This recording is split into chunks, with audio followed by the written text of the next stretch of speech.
नमस्कार साथियों, स्वागत है आपका वेद का 24 यूट्यूब चैनल पर। दोस्तों साथियों, आज की वीडियो का विस्तार रहेगा कि यूरोप को साथ हमने डील करी है, उसमें क्या भारत ने खोया, क्या पाया, किन कंपनियों को फायदा होगा, क्या भारत ने अपने एग्रीकल्चर सेक्टर से समझौता कर लिया है, कहाँ कहाँ फायदा है भारत को, कहाँ कहाँ नुकसान है, और क्या इससे अमेरिका के आंखों में भारत खड़कने लगेगा या हुआ क्या है। उससे पहले आज भारत के शेयर बाजार पर नजर डाल लेते हैं। आज अगर FIDI की बात करें, विदेशी संस्थागत निवेशकों ने आज भी बिकवाली करी है। 3068 करोड़ रुपए की आज विदेशी संस्थागत निवेशकों ने बिकवाली करी है, और लगभग लगभग 9000 करोड़ रुपए की 8999 करोड़ रुपए की घरेलू संस्थागत निवेशकों ने खरीदारी करी है। आज तुम्हारा मंथली और एक्सपायरी भी थी, या मान के चलो सेंसेक्स की एक्सपायरी थी, अच्छी खासी शॉर्ट कवरिंग देखने के लिए मिली। और शॉर्ट कवरिंग के साथ साथ में जो देखने के लिए मिला वो मिला डॉलर इंडेक्स की कमजोरी से मेटल सेक्टर में आने वाला बूम। जितने भी JSW ले लो आप, चाहे तो टाटा स्टील ले लो, शेल ले लो, वेदांता ले लो, या NMDC ले लो, जितने भी मेटल से रिलेटेड स्टॉक हैं उनके अंदर आज अच्छी खासी तेजी देखने के लिए मिली। और मेटल का जो इंडेक्स है वो आज लाइफ हाई पर क्लोज हुआ। उसके पीछे की वजह ये है कि जो टोटल डॉलर का इंडेक्स है ना, वो 100 रुपये के हाई बना के उसके बाद अभी 96 रुपये 26 पैसे पे, 96.26 पैसे पे डॉलर इंडेक्स कारोबार कर रहा है। तो जब भी डॉलर कमजोर होता है तो डॉलर कमजोर होने से सोना चांदी बढ़ते हैं और मेटल बढ़ते हैं। तो वही चीज़ देखने के लिए मिली आज वहाँ। अगर निफ्टी की बात करोगे तो निफ्टी एक बार को तो 25,250 पे जा करके अभी 125 पॉइंट चढ़ के बंद हुआ। अगर सेंसेक्स की बात करोगे तो 319 पॉइंट सेंसेक्स चढ़ गया। और अगर बैंक निफ्टी की बात करोगे तो 732 पॉइंट बैंक निफ्टी चढ़ के बंद हुआ।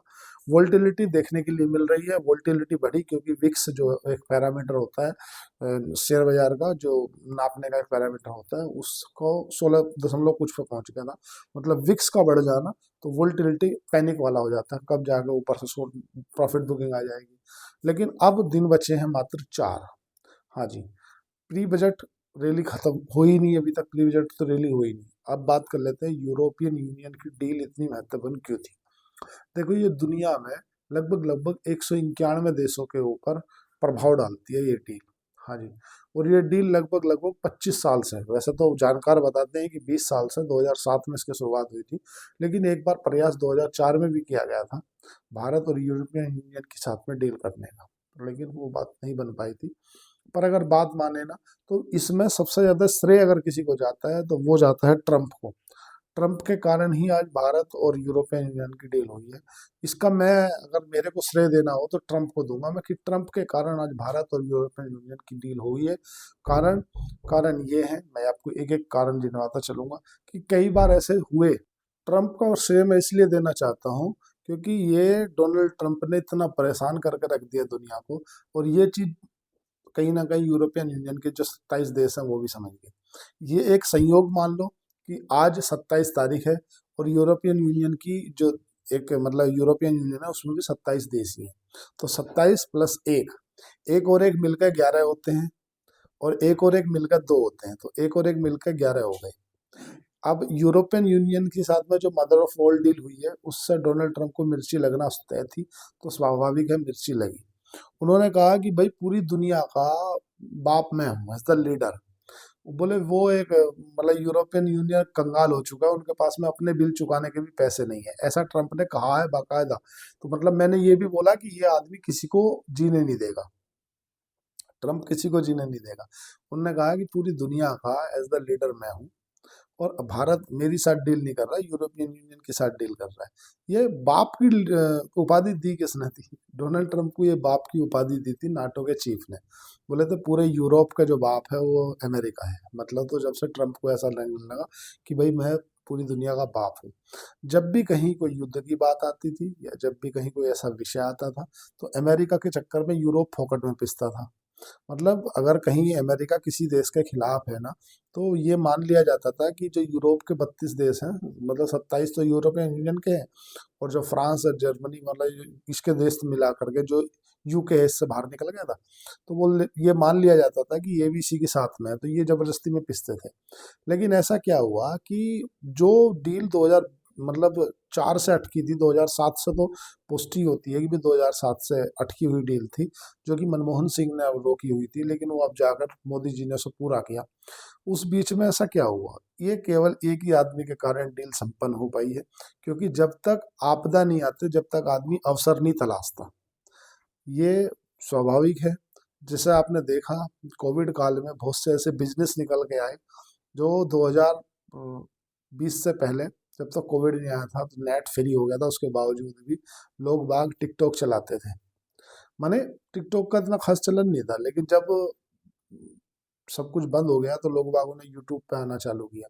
ये जो खान सर हैं, आप देखते हो ना जितने मिलियन जो में फॉलोवर हैं, ये वर्ष 2020 में कोविड काल के बाद आए।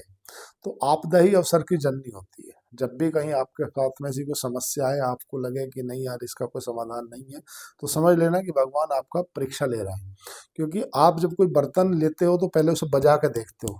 तो भारत के साथ में यही हुआ।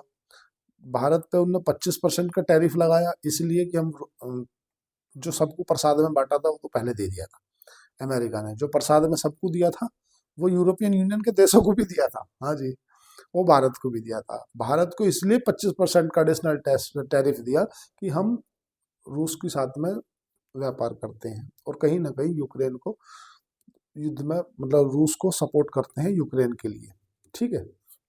उसमें अभी बीच में यूरोपियन यूनियन को भी लपेट दिया था उन्होंने, बोले मैं टैरिफ लगा दूंगा, तुम ग्रीनलैंड वाले मामले पाओगे। तो खैर ये सभी लोग एक साथ हो गए तो ट्रंप ने बैकफुट पे आ गए। उन्होंने बोला नहीं नहीं मैं अभी नहीं कर रहा, क्योंकि लगभग 3,10,000 करोड़ का जो व्यापार है वो यूरोपियन यूनियन से अमेरिका का होता है, और इसमें अमेरिका फायदे में रहता है। तो अमेरिका जहाँ फायदे में रहता है वहाँ थोड़ा सा 2 कदम पीछे ले लेता है, उसमें उसकी आदत है। अब बात कर लेते हैं यूरोपियन यूनियन की, कि भारत के लिए यूरोपियन यूनियन की, ईयू की डील क्यों इतनी महत्वपूर्ण है। इसको मदर ऑफ ऑल डील क्यों कहा गया है? देखो साथियों, इसका मदर ऑफ ऑल डील इसलिए कहा गया है कि ये एक देश के साथ डील नहीं है, अकेले एक डील 27 देशों के साथ में डील है। और इसमें भारत के लगभग 97% जो प्रोडक्ट है ना, वो 0% टैरिफ पे जाएंगे। अभी तक एवरेज, अगर उनका आप एवरेज निकाल कर देखोगे कि एवरेज टैरिफ कितना रहेगा, तो 2% के आसपास रहेगा, जिसमें leather, James and jewellery, textile, जो कि टेक्सटाइल को बहुत बड़ी मार पड़ी थी हमारी, वे सेक्टर इसमें शामिल हैं। कौन कौन से सेक्टरों को इससे बाहर रखा गया है? देखो जैसे कि डेयरी प्रोडक्ट, बीफ मतलब मांस, वो वाला मूवी वाला मांस नहीं, मांस वो वाला मांस नहीं, बीफ मतलब मांस। डेयरी प्रोडक्ट, सोयाबीन, चना, और जो दूध से बनने वाले पदार्थ हैं, उन्हें इस डील से बाहर रखा गया है। क्योंकि अभी भी भारत सरकार किसी भी कंडीशन में अपने एग्रीकल्चर और डेयरी इंडस्ट्री के साथ में कोई समझौता नहीं करना चाहती। इससे नुकसान क्या है सरकार को? ये एक तरह से सरकार को सुसाइड करने वाली स्थिति हो जाएगी, मतलब सरकार को अपने से फांसी लगाने वाली स्थिति हो जाएगी। क्योंकि आज भी भारत में 75%, मैं तो 60% डाटा बोलता है लेकिन मैं 75% बोलता हूँ, क्योंकि जिसके पास में 5 भैंसे हैं और उसके पास 4 बीघे जमीन है, तो वो उसे बोलता है कि मैं तो अपना व्यापार कर रहा हूँ। लेकिन मैं मानता हूँ कि वो भी है Tier 3 सिटी का एक किसान ही है, छोटा किसान है बस, वो बड़ा किसान नहीं है। लेकिन 70%, 60% आज भी भारत में फार्मर, मतलब किसान लोगों का ही वो है। और जो ज्यादातर जीविका चलती है ना, क्योंकि मैं Tier 3 सिटी से आता हूँ, मेरठ से, इसलिए मुझे पता है। वहां पर जैसे मान लो मैं एक छोटे परिवार से बिलोंग करता हूँ, तो हमारा जो दैनिक दिनचर्या का जो साधन होता है ना, प्रति मूल व्यक्ति का, छोटे व्यक्ति का, वो 2 भैंसे रख लेता है। उसके पास में 5 बीघे जमीन है, 2 बीघे 4 बीघे जमीन, अपना 2 भैंसों का अपना गुजारा बसर कर रहा है। तो सरकार अभी नहीं चाहती कि किसी भी कंडीशन में एग्रीकल्चर और डेयरी प्रोडक्ट के साथ में कोई समझौता हो। ये कारण है, इसीलिए भारत ने इन जो ब्रीफ को, मतलब मांस को, सोयाबीन को, चने को, और जो डेयरी प्रोडक्ट है उनको इससे बाहर रखा है। अब समझ लेते हैं कि अमेरिका की और भारत की और ईयू की जो आवश्यकता ऐसे उधम मच क्यों रहा है पूरी दुनिया में, इसके चर्चाएं क्यों हैं। जस्ट 1 मिनट साथियों।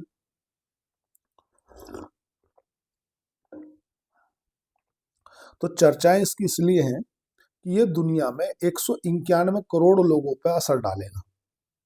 145 करोड़ जो लोग हैं वो भारतीय हैं, और बाकी के जो हैं वो है तुम्हारा 51 करोड़ के आसपास में पूरे यूरोप के देश, जिसमें पोलैंड, हंगरी वगैरह पूरे ईयू के। अब जो ईयू है ना, जो यूरोपियन यूनियन है ना, इसकी अलग अलग संस्थाएं हैं। ऐसा मान के चलो, जो ये आई हुई थी ना, इनका मेन काम है यूरोप को आगे कैसे ले जाया जाए, आने वाले यूरोप पे आने वाला जो संकट है उसको कैसे टाला जाए। हालांकि स्टील को भी अभी बाहर रखा है, स्टील वाले सेक्टर में भी थोड़ा सा, क्योंकि हमारे यहाँ जो स्टील व कोयले वगैरह सा बनती है, तो वो थोड़ा सा अलग विचार रखते हैं कि भाई नहीं, तुम उर्वरक से ज़्यादा प्रदूषण फैलाते हो, इसलिए स्टील वाले मैटर को भी बाहर रखा है। तो हमें फ़ायदा क्या होगा, तुम तो ये बताओ। पहला, मैं आपको फ़ायदा गिनवाना चाहूँगा तो हज़ारों फ़ायदे हो जाएंगे, बट आप मोटा मोटी समझ लो। जैसे लंबोर्गिनी, फरारी, BMW, ओडी, इस तरह की जो सुपर रिच कार होती है, जो मतलब ज़्यादातर यूरोप के देशों में बन के आती हैं, उन कारों पे जो ड्यूटी 110% लगती थी, वो भारत में 40% कर दी जाएगी। तो जो लिम्बोर्गिनी है, फरारी है, ओडी है, BMW है, मर्सिडीज है, ये जो इस तरह से, वोल्वो है, इस तरह की जो गाड़ियां हैं, जो 1 करोड़ के ऊपर वाली गाड़ियां हैं, उन पर ज़्यादा बेनिफिट मिलेगा देखने के लिए। साथियों, मैं बार बार इसलिए देख रहा हूँ, तो होता क्या है कि मेरा ये माइक बंद हो जाता है और मैं बात करता रहता हूँ, और मुझे बाद में पता चलता है कि यार माइक तो बंद था, मैं आधा घंटा वैसे ही बोल दिया। तो जो इस तरह की सुपर रिच कार है, उन पर टैरिफ घटाया जाएगा। और जो वाइन है, क्योंकि ज़्यादातर जो वाइन है ना, वो हमारी यूरोप से आती है, तो उस वाइन पे भी जो टैरिफ है वो घटा दिया जाएगा, पहली बात। ज- इसकी उम्मीद ये है कि इसे जीरो तक कर दिया जाए। और जो कार हैं, एक 2.5 लाख, एक क्वांटिटी जो डिसाइड की गई है कि पहले हम 2.5 लाख कारों के ऊपर ही ये ड्यूटी को न्यूनतम करेंगे, उसके बाद इसे बढ़ाया जा सकता है। लेकिन इसकी एक प्राइस कैपिंग भी रखी है। प्राइस कैपिंग ये है कि जो 25 लाख से ऊपर की कारें हैं, उन्हीं पे ये ड्यूटी जो है ना फ्री करी है, मतलब जो 110% से 40% करी है।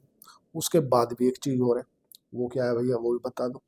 वो यो है कि जो गाड़ियां यूरोप से ऑलरेडी बन के आती हैं, इंपोर्ट है, उन्हीं गाड़ियों के ऊपर ये ड्यूटी कम की गई है।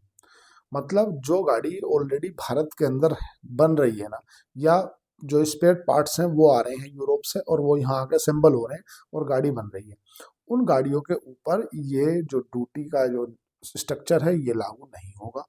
पहली बात तो आप ये दिमाग में ना रखें कि पता चले कोई यूरोप की कोई कंपनी है, ओडी है, BMW है, उसका यहाँ पे प्लांट है और वहाँ से स्पेयर पार्ट्स लाती है और यहाँ पे उसको मैन्युफैक्चरिंग करती है, मतलब एक तरह से असेंबल करती है और गाड़ी कंप्लीट करके बेच देती है।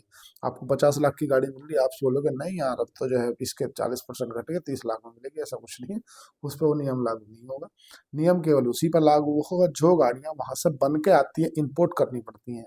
तो उनमें वही गाड़ी मैंने आपको जो बताई है, लंबोर्गिनी है, वो यहाँ पे असेंबल नहीं होती, वहीं से आती है। या तुम्हारा फरारी है, फरारी भी वहीं से आती है। या तुम्हारा वोल्वो की गाड़ियाँ हैं, रोल्स रॉयस है, आपने देखा होगा। तो ये गाड़ियाँ यहाँ पे नहीं होती, वहीं से इंपोर्ट करनी पड़ती हैं। तो ऐसी गाड़ियाँ ज़्यादातर 1 CR के ऊपर होती हैं, 1 करोड़ के ऊपर होती हैं। तो इसलिए ज़्यादातर प्रॉफिट देखने के लिए मिलेगा जो बड़े लोग हैं, कि यार कहीं ना कहीं उन्हें एक तरह से बेहतरीन, क्योंकि अपन फालतू चक्कर में पड़ते थे। जो मिडिल क्लास है वो एल्टो ले लेता है, ज़्यादा करे फॉर्च्यूनर तक चला जाता है, मतलब क्योंकि वो अपने बजट की लेता है। उसके लिए सरकार ने GST में कट कर दिया था, और इस बार ऐसी भी संभावनाएं हैं कि सरकार फिर से कुछ रियायत दे सकती है। अब एक तरह से डबल बूस्टर माना जाएगा इस बार। देखो, मैं यूरोपियन यूनियन वाले मुद्दे को रोकते हुए थोड़ा सा एक और मुद्दे पर आपका ध्यान केंद्रित करना चाहूंगा, कि इस बार RBI 2 लाख करोड़ रुपए ओपन मार्केट ऑप्शन के जरिए बाजार में डाल रहा है। अब ये दो तरीके से डाले जाते हैं। पहला तो क्या करता है, मार्केट में जितने भी बैंक है, उन बैंकों से RBI जो बॉन्ड रखे हैं उन्हें उठा लेता है, उसके बदले में पैसा दे देता है। जब बैंक ऐसा करता है, उस स्थिति में क्या होता है कि बैंकों के पास में पैसे की अधिकता हो जाती है। और जब बैंकों के पास में पैसा पर्याप्त हो जाता है या अधिक हो जाता है, तो बैंक क्या करता है उस पैसे का। बैंक का सिंपल सा रूल है, जिन लोगों का अच्छा क्रेडिट स्कोर है, जस्ट वन मिनट साथी, जिन लोगों का अच्छा क्रेडिट स्कोर है, मान लो मेरा स्कोर अच्छा है और मेरे को बैंक ने 20,000 की लिमिट दे रखी है, और मेरा जो ट्रेड का, व्यापार करने का या उनको ट्रांजेक्शन करने का भी हिसाब किताब सही है, तो उस कंडीशन में बैंक मेरी लिमिट इंक्रीज कर देता है। क्योंकि वहां पर उसको जीरो पेपर कुछ लिखा पढ़ी के बिना डायरेक्ट काम चालू हो जाता है। पहले तो बैंक ये करता है। दूसरा, बैंक लोन के रूप में पैसा बांटता है, क्योंकि बैंक अपने पास में पैसा रख के करेगा क्या। अब 1 लाख करोड़ रुपए के तो बॉन्ड उठाएगा मार्केट से, ओपन मार्केट ऑप्शन के जरिए आरबीआई। एक तो 4 तारीख को, 4 फरवरी को पहला ऑप्शन होगा और 10 फरवरी को दूसरा ऑप्शन होगा, ओपन मार्केट ऑप्शन के जरिए। और फिर 1 लाख करोड़ रुपए आरबीआई बैंकों को देगा। किस रूप में? वो ऐसा समझ लो कि फॉरेक्स उठाएगा। एक तो बॉन्ड उठाए, दूसरा जितने मार्केट में डॉलर है, मार्केट में हम तुम्हारे बस की डॉलर है नहीं, फालतू चक्रों में पड़ता नहीं, रिटेल आदमी इन चक्रों में पड़ता ही नहीं डॉलर वॉलर रखने के। वो जो बैंक है ना, चाहे वो एक्सिस बैंक हो, एसबीआई हो, या जो भी बैंक है, उनके पास में जो डॉलर के फॉर्म में पैसा रखा है ना, उसे उठा लेगा और उसके बदले में भी पैसा दे देगा कि भाई ये ले ले तू पैसा और ये डॉलर मुझे दे दे। अब उसके पास पैसा और हो गया, तो इससे क्या होगा कि मार्केट के अंदर, एज द शेयर मार्केट की बात नहीं कर रहा मैं, रिटेल के अंदर पैसे की उपलब्धता हो जाएगी। पहला, 1 लाख करोड़ रुपए के ओयूएम करेगा ओपन मार्केट ऑप्शन के जरिए। दूसरा, 1 लाख करोड़ रुपए के फॉरेक्स उठाएगा, तो उससे दोनों जगह कहीं ना कहीं लिक्विडिटी बढ़ेगी। एक चीज और है जो कि एसबीआई के चेयरमैन ने कही थी एक वर्ल्ड इकोनॉमिक फोरम में, जब उनसे बातचीत कर रहे थे एक पत्रकार, तो उनसे पूछा गया था कि आपको क्या लगता है देश की इकोनॉमी को देखकर, तो उन्होंने कहा था कि मुझे ऐसा फील हो रहा है कि इस बार भी ब्याज दरों में कमी कर सकता है। तो ऐसा, क्योंकि पिछली बार इस बात के संकेत आरबीआई के गवर्नर संजय मल्होत्रा ने भी दिए थे कि इस बार हो सकता है ब्याज दरों में कमी कर दें। तो उससे क्या होगा? ब्याज दरों की कमी, जब ब्याज दरों में कमी होगी तो उससे जो होम लोन लेने वाले लोग हैं, या जो मान लो मेरी ईएमआई जा रही है 50,000 की ईएमआई है, घट के वो 46,000 रुपये आ जाएगी, 47,000 रुपये आ जाएगी। तो क्योंकि ज्यादातर जो ईएमआई होती है ना, वो फ्लक्चुएशन पे दी जाती है। कुछ कंपनियां हैं जो फिक्स पे देती हैं। फिक्स का मतलब ये है कि आज अगर 7% मतलब आरबीआई ने ब्याज दर कर दी 6%, तो बैंक अपना 2% का net percent interest margin 2% IM रख के, और वो आपको 8% पे चिपका दिया। वो बोलेगा कि भाई ये 8% रहेगा, ये फिक्स है। चाहे बैंक 6% की जगह 4% कर दे, चाहे बैंक 6% से बढ़ के 12% कर दे, ये फिक्स है, ये कम नहीं होगा, 8 पे रहेगा। उससे बैंकों को नुकसान भी है, फायदा भी है। नुकसान ये है कि अगर भविष्य में RBI, reserve bank of India, आके ब्याज दरों में बढ़ोतरी करता है, तो उनके नेट इंटरेस्ट मार्जिन घट जाएंगे। भाई आज मैंने आपको 10 लाख रुपए दिए, 2% के ब्याज पे दिए, क्योंकि 2% का बैंक का एनआईएम है ना, नेट इंटरेस्ट मार्जिन, 2% पे मिले तो मुझे 20,000 मिल रहे, और अगर वे घट के 1 रह जाएंगे तो मुझे 10,000 मिलेंगे। तो अल्टीमेटली बैंक को घाटा है। तो बैंक क्या करता है, इससे बचने के लिए फ्लक्चुएट करता है कि यार एक काम करो, अगर आरबीआई ब्याज दरों में कमी करेगा तो हम भी तुम्हारा घटा देंगे, और आरबीआई बढ़ाएगा तो हम भी तुम्हारा बढ़ा देंगे। अब इसमें जो भी लोन लेने वाला व्यक्ति है वो उलझ जाता है, बोले यार मैं कैसे करूंगा। तो उसके लिए आरबीआई एक नियम मतलब बैंक जो है वो एक नियम लगाते हैं कि अगर आपको ईएमआई उतनी करनी है, सपोज करो ब्याज दरों में कमी कर दी, बढ़ा दी ब्याज उनने, तो अब वो बोलेगा, आरबी मतलब जो बैंक है आपसे बोलेगा ईमेल के माध्यम से कि हम आपकी जो किस्त है वो 50,000 से बढ़ा के 52,000 कर दें, क्योंकि ब्याज दरों में अब बढ़ोतरी हो गई। तुम बोलोगे नहीं यार भाई मैं अफोर्ड नहीं कर पाऊंगा, मैं तो जो है उधर लिए दिए से मेरा वैसे काम खराब हो रहा। तो फिर वो क्या कहेगा आपसे, फिर एक काम करो, मैं आपकी जो ईएमआई की जो क्वांटिटी है, मान लो आपकी 5 साल की ईएमआई है, तो उसे बढ़ा कर मैं 5.5 साल की कर दे रहा। तो अब आपको 85,000 रुपए की 6 किस्त एक्स्ट्रा देनी पड़ेंगी, क्योंकि ब्याज दरों में बढ़ोतरी हो गई है। तो इसी तरीके से जब ब्याज दरों में कमी होती है तो वो घटाते नहीं है, वो आपकी ईएमआई का वैल्यू घटा देते हैं। अगर आप 50,000 दे रहे तो 46,000 कर देंगे कि आप 46,000 देना। ऐसा नहीं कि उसे घटा के कर देंगे कि आप एक काम करो अब 4.5 साल तक देना ना। टर्नओवर बढ़ा सकता है बैंक, घटा नहीं सकता। घटाना तो उसे कस्टमर के माध्यम से पड़ेगा। ये थोड़ा सा इसलिए जानकारी के लिए जरूरी था कि आरबीआई बहुत कुछ कर रहा है मार्केट में लिक्विडिटी बढ़ाने के लिए। क्यों कर रहा है? क्योंकि जिस पिछले साल जो एफडीआई है ना, फॉरेन डायरेक्ट इन्वेस्टमेंट, वो बिल्कुल ना के बराबर हुआ है, मतलब एफडीआई आया नहीं है। Just 1 minute. जब फॉरेन डायरेक्ट इन्वेस्टमेंट नहीं आया, एफआईआई विदेशी संस्थागत निवेशकों ने लगभग लगभग 2,20,000 करोड़ रुपए के, बल्कि आज की और बिकवाली कर लो तो लगभग लगभग 2,25,000 करोड़ रुपए की बिकवाली कर दी उन्होंने जुलाई से लेकर अभी तक। अगर अभी का आंकड़ा ले लें केवल जनवरी में जो 27 दिन है, तो इन जनवरी में भी विदेशी संस्थागत निवेशकों ने लगभग लगभग 40,000 करोड़ रुपए की बिकवाली कर दी। तो जब इतनी बिकवाली कर रहे हैं तो पैसा दो तरीके से आ रहा है। एसआईपी से इनफ्लो आ रहा है, जिसलिए आज बाजार को टिका के रखा है। बाजार अगर जो एसआईपी के माध्यम से पैसा आ रहा है ना वो रुक जाए ना, तो बाजार शेयर बाजार अब तुम्हारा पता नहीं कहाँ चला जाए। क्योंकि आए दिन कोई दिन ऐसा नहीं जा रहा जिस दिन डीआईआई खरीदारी नहीं कर रहे हैं। आज भी 9,000 करोड़ रुपए की खरीदारी करी है। एफआईआई ने बेचा 3,000 करोड़ का, ये तो कैश के आंकड़े बता रहा हूँ मैं। डीआईआई ने खरीदा 9,000 करोड़ का, मतलब 3,000 करोड़ ज्यादा। और इसमें डीआईआई का कोई योगदान नहीं है। मैं पूरा योगदान देना चाहूंगा अपने रिटेल भाइयों का, क्योंकि अगर जो रिटेल है, मान लो मेरे तुम्हारे आपके जैसे भाई हैं, वो 500,000 रुपये एसआईपी के माध्यम से काटते हैं, वो किसी ना किसी फंड मैनेजर के पास जाता है, फंड मैनेजर उठाकर शेयर उठा लेता है। ये केवल डीआईए का काम है। लेकिन अगर रिटेल पैनिक कर जाए, रिटेल आज के आज ही अगर जीरो मार के अपनी एसआईपी तोड़ ले, बोले हटा मुझे फालतू चक्करों में पड़ना नहीं, ये तो लफड़े वाला काम है, तो भाई साहब जो रेट पे भी बाजार होगा ना, शेयर बाजार, जो तुम्हारा फंड मैनेजर है ना, वो उसी रेट पर जीरो मार के आपका सौदा काटेगा, अपना सौदा काटेगा और आपको अगले दिन पैसा प्रोवाइड करेगा। ये मैंने पहली वीडियो में एक बार बताया था कि भाई ईटीएफ जो होते हैं उनकी फ्लक्चुएट होती है, और जो एनएवी होती है किसी भी म्यूचुअल फंड की, वो हर दिन के शाम में बदलती है, अगले दिन बदलती है। ऐसा नहीं आप सोचो कि जो एनएवी रहती है वो बाजार अब गिर गया, अब कम होगी तो बोले अब बढ़ गया, ऐसा कुछ नहीं। दिन में केवल एक बार बदलती है एनएवी। तो इसमें पूरा योगदान जो है वो घरेलू जो हमारे हमारे तुम्हारे जैसे रिटेल भाई है उनका है। और ईयू और भारत के साथ में जो डील हुई है उसमें अगर सबसे ज्यादा किसी का योगदान है तो वो इस धरती के जो पुराने आदमी हैं, जो गोल्ड और चांदी में निवेश करते हैं, उनका भी भगवान है डोनाल्ड ट्रंप। हाँ जी, क्योंकि डोनाल्ड ट्रंप ने दुनिया में इतनी अनिश्चितता फैला के रखी है, इतनी अनिश्चितता फैला के रखी है, खुद नहीं पता। कभी कभी तो जो देश है ना, उन्हें खुद नहीं पता रहता कि हमारे ऊपर क्या बयान दे देगा ये। इतना मतलब मानसिक रूप से सही नहीं है डोनाल्ड ट्रंप, इतना मैं बोल सकता हूँ।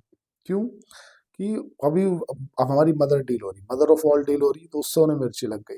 बोले यार मैं पूरी दुनिया का लीडर हूँ, मेरे से आकर डील करो, कहाँ लगे हो यूरोप के चक्कर में।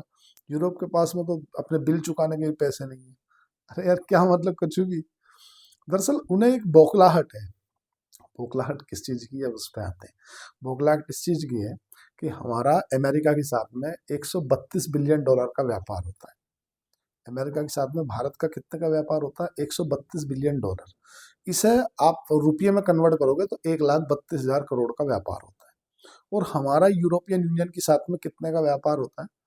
हमारा यूरोपियन यूनियन के साथ में होता है 1,37,000 करोड़ का। तो अल्टीमेटली आपदा ही अवसर की जननी होती है।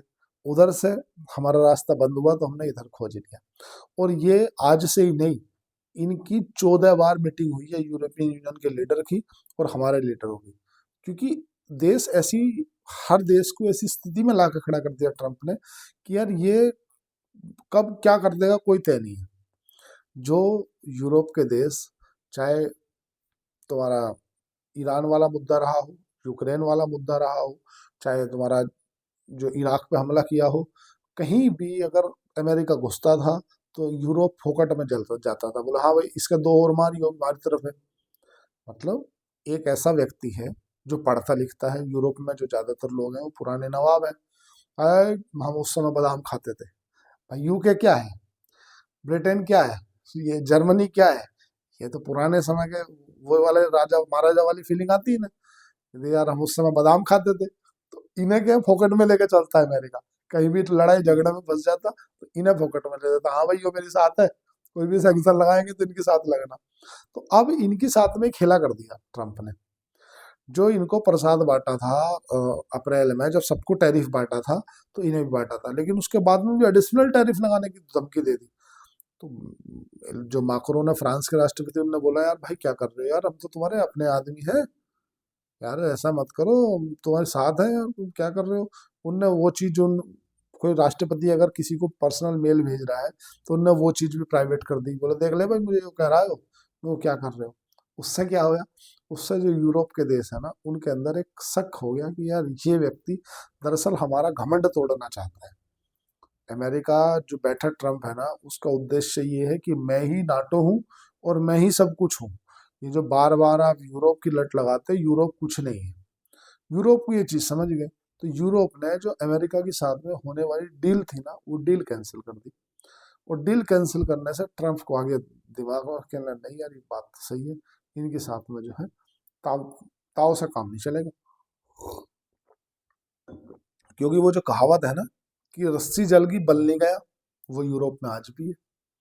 भाई आज ठीक है, जो उस समय पर जब इन्होंने सेकंड वर्ल्ड वार लड़ा उस समय खाली हो गए, पैसा इन्हें अमेरिका ने प्रोवाइड किया, हथियार अमेरिका ने प्रोवाइड किया, तो लेकिन उस समय तो नवाब थे ना भाई, ये इन्होंने, इन्हीं के कारण हम ब्रिटेन की तो कॉलोनी हुआ करते थे। भारत है, पाकिस्तान है, ये क्या थे, ब्रिटेन ब्रिटेन की कॉलोनी थे। तो इन्हें वो वाली फीलिंग आती है कि यार हम उस समय नवाब थे। फ्रांस क्यों लड़ता है? फ्रांस आज तक डोनाल्ड ट्रंप को प्रेसिडेंट बोलते ही नहीं, मिस्टर डोनाल्ड बोलते हैं, मिस्टर डोनाल्ड। मतलब फ्रांस बोलता है, हम तुम्हें क्यों बोला, हम तो उस समय के राजा हैं। फ्रांस को अभी याद आया कि मेरे पास भी परमाणु बम है। यूके, यार ये दो परमाणु बम लिए बैठे हैं। यूके के पास परमाणु बम है, फ्रांस के पास परमाणु बम है, तो फिर वह दबते क्यों हो तुम? भाई अगर तुम दब रहे हो, इसका मतलब तुम्हारा पुरुषोत्व खत्म हो गया। तुम्हारा जो पुरुषोत्व है वो खत्म हो गया, तुम्हारी कोई वैल्यू बची नहीं है। क्यों नहीं बची है? क्योंकि जब तुम खुद न्यूक्लियर बम रख के बैठे हो, तुम नाटो सदस्य हो, उसके बाद में भी किसी एक व्यक्ति के पीछे तुम सर सर सर सर करके घूम रहे हो, तो ये क्या, तुम्हारा पुरुषोत्व जो है वो खत्म हो गया। अगर सारी सामर्थ्य होने के बाद भी तुम झुक रहे हो, इसका मतलब तुम्हारा जो पुरुषोत्व है वो मर चुका है, तुम तबाह हो चुके हो। ये चीज यूरोप को समझ में आ गई, और यूरोप ने बोला कि नहीं यार, ऐसे तो काम नहीं चलेगा, ऐसे तो हम इस अमेरिका के पिछलग्गू बन के रह जाएंगे। अब इसको ऑल ऑफ मदर डील क्यों कहा गया है? क्योंकि इसमें अगर दोनों के बाजारों को जोड़ लिया जाए ना, भारत और यूरोप के बाजार, तो लगभग लगभग 2091 करोड़ रुपए के, 2,91 लाख करोड़ रुपए के बाजार बनेंगे। अगर इतना बड़ा बाजार बनेगा तो वो मदर ऑफ ऑल डील तो कहलाएगा ही। पहले कुछ कहीं ना कहीं मनमोहन सिंह की कोई ना कोई ऐसी मजबूरियां रही होंगी, क्योंकि कई बार ऐसी शर्तें रही होंगी कि आप अपने एग्रीकल्चर प्रोडक्टों को या डेयरी प्रोडक्टों को खोल दो, या उन्होंने बोला होगा इम्पोर्टेंट जो हमारी गाड़ियां हैं उनका जो टैक्सेस है वो जीरो कर दो। इसीलिए कोई ना कोई ऐसी मजबूरी रही होगी जो समझौता नहीं हुआ। लेकिन 2020 से बाद में लगभग 14-15 बार इनकी जो है ट्रेड लेकर के बात चली, और उसके बाद आखिर के सरकार मजबूरन मजबूरन में ट्रंप के रवैये को देखते हुए ईयू को डील करनी पड़ी। इस बार अमेरिका के जो ट्रंप हैं वो ये चीज समझ गए हैं कि अब कहीं ना कहीं जो पूरा वर्ल्ड है ना, वो वर्ल्ड अमेरिका से कटता जा रहा है। यही कारण है कि डॉलर इंडेक्स में कमजोरी आती जा रही है। और चीज एक बात बता रहा हूँ मैं आपको इंटरनली, अभी तक ये चीज मैंने किसी से शेयर नहीं करी। अगर 2 तारीख, 4 तारीख कितनी इंपॉर्टेंट है, 4 तारीख में अमेरिका में फेडरल बैंक का भी वो होने वाला है। और वहां पे अगर जो उनका फिर से 3 महीने का जो बजट पास होना था, वो अगर नहीं हुआ तो फिर से शटल डाउन हो जाएगा। और इस बार जो शटल डाउन होगा ना, वो पहले जैसा शटल डाउन नहीं होगा। इस बार बहुत स्थिति गंभीर होने वाली है, क्योंकि अमेरिका का जो जेपी मॉर्गन बैंक है वो चांदी को शॉर्ट करके बैठा है। और जब उसने चांदी शॉर्ट करी थी तभी चीन को पता चल गया था कि इसने चांदी शॉर्ट कर दी। चीन ने अपना एक्सपोर्ट रोक दिया, और मार्केट में जो चांदी थी वो जिस रेट में उठानी थी वो उठा ली। और यही कारण है कि आज जेपी मॉर्गन बैंक फेल मारने के कगार पे है। कोई नहीं बताएगा। अगर आर फेडरल बैंक उसको सपोर्ट नहीं करता है तो स्थिति यही होने वाली है। और अगर फेडरल बैंक आगे ब्याज दरों में कमी करता है तो सोने चांदी में और आग लगने वाली है। और अगर जेपी मॉर्गन बैंक आकर जितना शॉर्ट करके बैठा उसको शॉर्ट कवर ही करता है ना, क्योंकि जैसे स्टॉक मार्केट में होता है सेम गोल्ड और सिल्वर के बाजार में होता है। जैसे आपने कोई स्टॉक लिया, 100 रुपए में शॉर्ट कर दिया, और वो गलती से 100 रुपए का 140 चला गया, 120 चला गया। अब अगर आपने जो उसको 120 में खरीदना पड़ेगा, आप उसको क्या बोलोगे, शॉर्ट कवरिंग कर रहे हो, है ना। अब वो जो 20 रुपए का आपको नेट लॉस हुआ, तो आपको क्या करना है, अब वो 140 पहुंच गया, फिर वो 150 हो गया, तो कहीं ना कहीं तो जाकर आपको शॉर्ट कवरिंग करनी पड़ेगी। कब तक उसे रोल ओवर करते रहोगे? तो जब चांदी को जेपी मॉर्गन जैसे जो बैंक है जो शॉर्ट करके बैठे हैं, जब वो शॉर्ट कवरिंग करने आएंगे ना, तो ये और ऊपर जाएगी आग रॉकेट की तरह। और जो ये सोने में जो तेजी दिख रही है ना, उस तेजी के पीछे जो वजह रिटेल नहीं है, रिटेल तो ज़्यादा से ज़्यादा 400-500 करोड़ बिलियन डॉलर वो टन खरीदता है, जो पूरे साल में खरीदता है। ये जो फेडरल बैंक है, बड़े बड़े चाइना का पीपल्स बैंक ऑफ चाइना है, वो खरीद रहा है। लंदन के बाजार हैं, जो लंदन मतलब यूरोप में आने वाले देश हैं, वो खरीद रहे हैं। और आपको इंटरनली बात बताऊं मैं भी, यूरोप के जो देश है ना, वो अमेरिका का जो ट्रेजरी बॉन्ड है ना, वो वहां पे डंप कर रहे हैं। ये जो डॉलर इंडेक्स कमजोर होता जा रहा है ना, गोल्ड और सिल्वर ऊपर होता जा रहा है, उसके पीछे कारण ये है कि ऐसी भी खबरें हैं कि क्या अमेरिका की जो इकोनॉमी है वो फेल मारने वाली है। जो पिछली बार इन्होंने निंजा ब्रदर्स क्राइसिस हुआ था, तो उस समय पे निंजा क्या, नो जॉब, नो एसेट, और नो कोई भी, मतलब उसके पास ना कोई एसेट है, ना जॉब है, ना कोई गारंटी है। निंजा, उनको भी लोन दे दिया गया था, इसीलिए अमेरिका में निंजा ब्रदर्स क्राइसिस हुआ। ऐसा समझ लो, कोई ऐसा व्यक्ति है आपके पास में, ना तो वो काम करता है 1 रुपए का, ना उसके पास में कोई घर है, ना जमीन है, ना जायदाद है, मतलब एसेट है, और भैया वो पैरों से भी विकलांग है, उसका आगे कुछ उम्मीद भी नहीं है कि वो कुछ कर लेगा, तो वो निंजा हुआ। आपने उसे 1 लाख का लोन दे दिया। अमेरिका में यही हुआ था 2007 में। क्यों हो गया था ऐसा? क्योंकि हुआ ये था, वर्ष 2000 से लेकर वर्ष 2007 तक अमेरिका ने इतने रेट कट कर दिए, इतने रेट कट कर दिए, कि अमेरिका की जो ब्याज दर है ना, वो 1% रह गई थी, 1%। मतलब 1% का मतलब ये है कि आप 1 करोड़ रुपए ले जाओ, और 1 करोड़ के साल भर में मुझे 1 लाख रुपए ब्याज देना। कितना, आप विश्वास भी नहीं कर सकते। और फिर ऐसा एक बार और हुआ था, मतलब एक बार तो ये माइनस में भी चले गए थे। अभी इन्होंने, फेडरल बैंक ने जैसे तैसे ब्याज दरों को संभाल के रखा है। मतलब 1 साल के अंदर इतनी रेपो रेट में कमी करी, इतनी रेपो रेट में कमी करी, इतनी रेपो रेट में कमी करी, कि ब्याज दर 1% पे आ गई। अब जब 1% पे आ गई, तो उससे क्या हुआ? उससे भाई बैंक को ये पैसा आपने मतलब खत्म ही कर दिया ना। या आप, बैंक क्या करेगा? बैंक तो बोला तुम 1% पे ही लेके जाओ। क्योंकि जब अमेरिका के अंदर क्या है ना, कि क्रेडिट पे जीने वाला काम है, वो 100 रुपये कमाते, 120 रुपये खर्च करते। हमारे यहाँ वाला सिस्टम नहीं चलता। हमारे यहाँ हमारे पिताजी, हमारे दादा, हमारे चाचा, हमारे पापा एक ही बात बोलते कि बेटा, अगर 100 रुपये कमा रहे हो तो 50 रुपये खर्च करो, 50 रुपये मैंने बुरे वक्त के लिए बचा के रखो। ये हमारे जो संस्कृति मान लो, या बड़े बड़े विद्वान रहे हमारे यहाँ पे, वो मान लो उनके कारण है। लेकिन अमेरिका में ऐसा नहीं है। जो अमेरिका है, यूरोप के जो देश हैं, वहाँ सिंपल फंडा है, 100 कमा रहे हो बेटा, 120 खर्च करो, 100 जो कमा रहे हो वो दे दो, 20 और आप आगे को दे देंगे। और अमेरिका ने यही गलती कर दी। निंजा ब्रदर्स जब क्राइसिस हुआ 2008 में, तो ऐसे लोन दे दिए गए जो लोन देने की क्षमता में नहीं थे। एक आदमी है, विकलांग है, मतलब कोई कहीं काम कर नहीं सकता भविष्य में भी। दूसरी बात, विकलांग होने के साथ साथ में उसके पास अपना घर भी नहीं। तो इसका मतलब ना उसके पास कोई एसेट है जिसे आप बेच के कवर कर सकते हो, और ना उसके पास कोई जॉब है, कहीं काम भी नहीं कर रहा हो। तो वो क्या हुआ, निंजा, जो आप बोलते हो निंजा ब्रदर्स क्राइसिस हुआ था।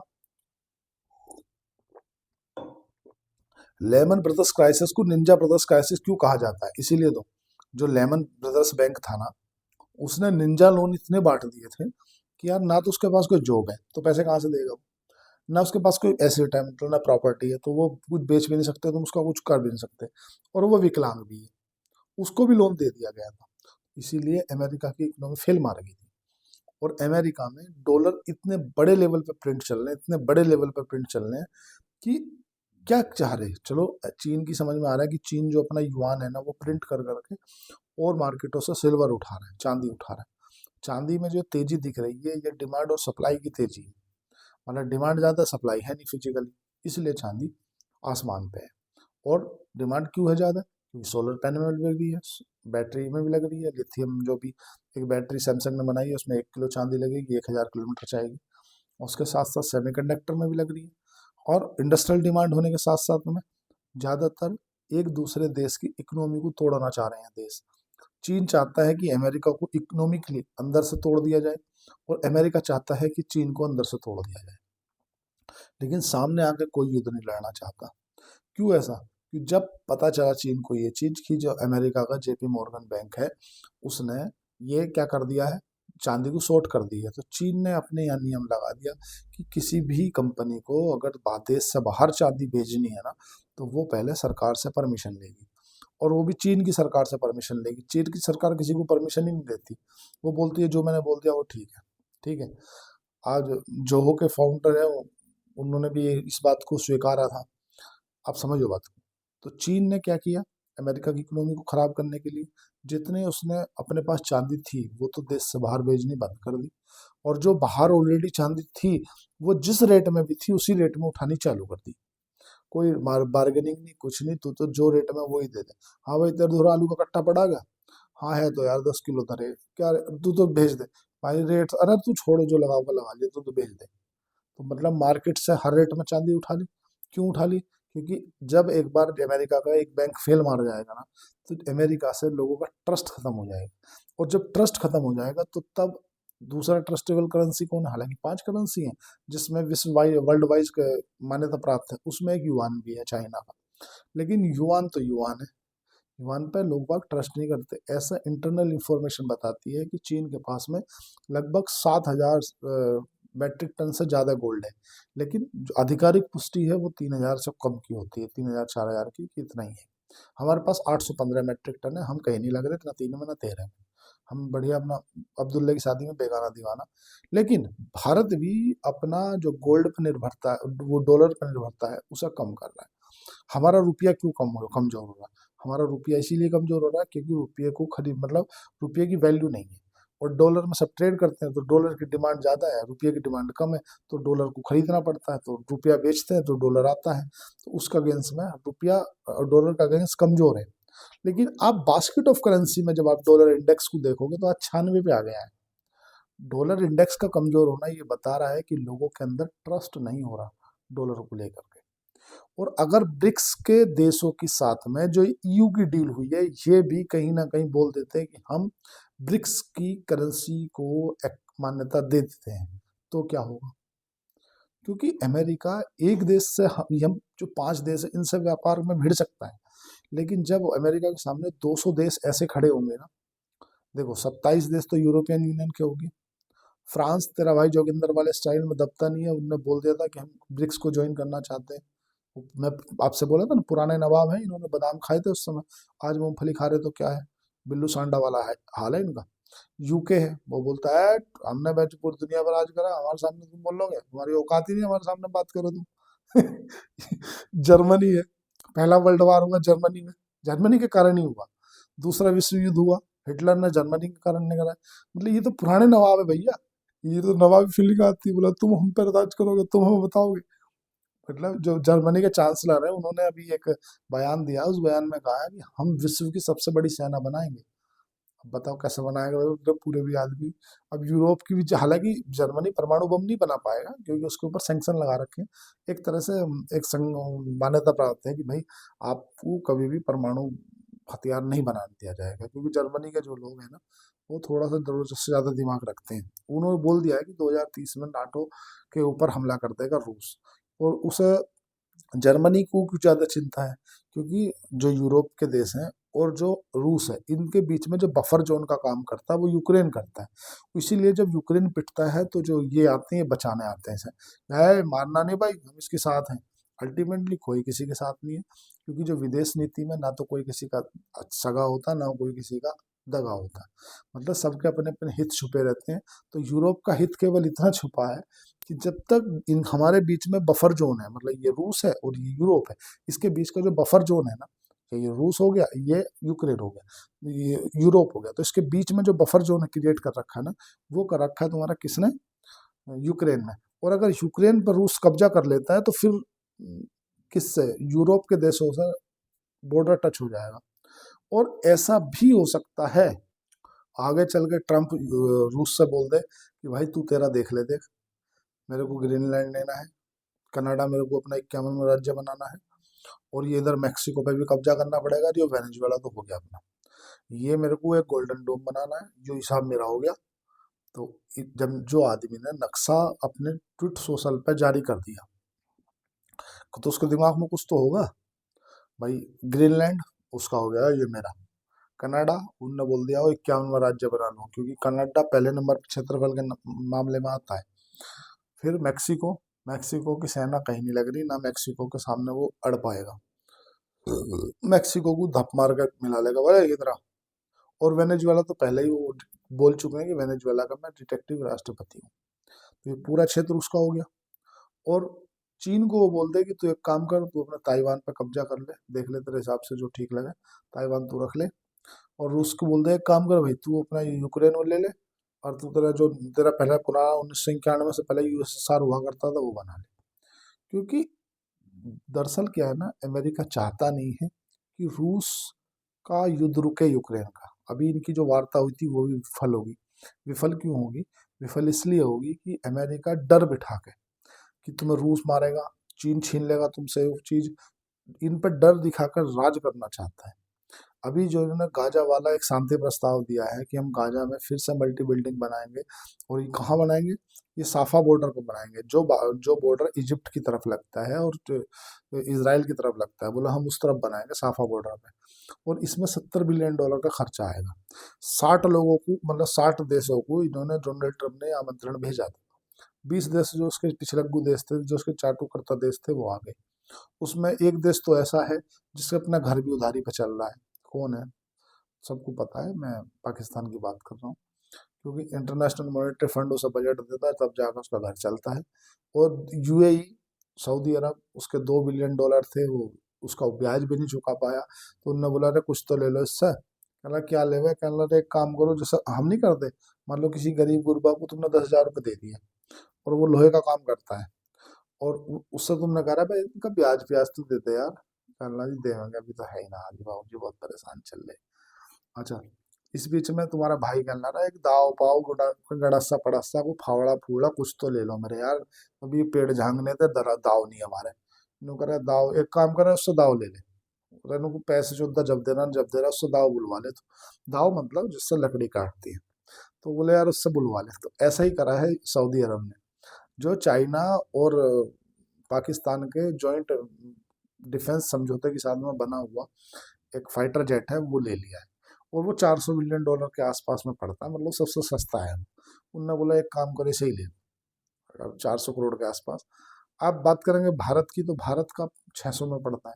सुखोई तो और भी महंगा है, तो अमेरिका तो और भी महंगा। तो बोले यार हमें तो किसी के साथ लड़ना नहीं है, तो एक काम करो पाकिस्तान से ही ले लो, यो अपने पैसे का ब्याज भी नहीं दे रहा, मूल भी नहीं दे रहा, तो इससे कुछ पैसे वसूल हो जाएंगे।